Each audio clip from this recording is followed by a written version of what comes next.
Азыр дүйнөдөгү Tesla айдаган айдоочулар өздөрүнүн машинелерин болушунча вандализмден коргоп атышат. Европада кээ бирөө Тесласынын терезесине мен бул машинаны Илон Маск жинди болгонго чейин алгам деп жазып алса, кээ бирөө такыр эле башка маркалардын логотиптерин чаптап алышты.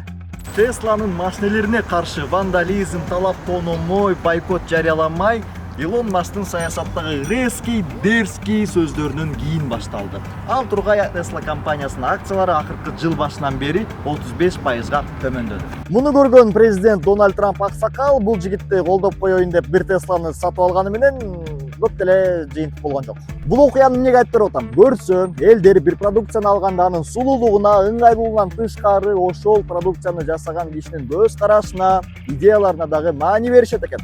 Бизнесте эмне жаңылык артта калбаш үчүн катталып коюңуз.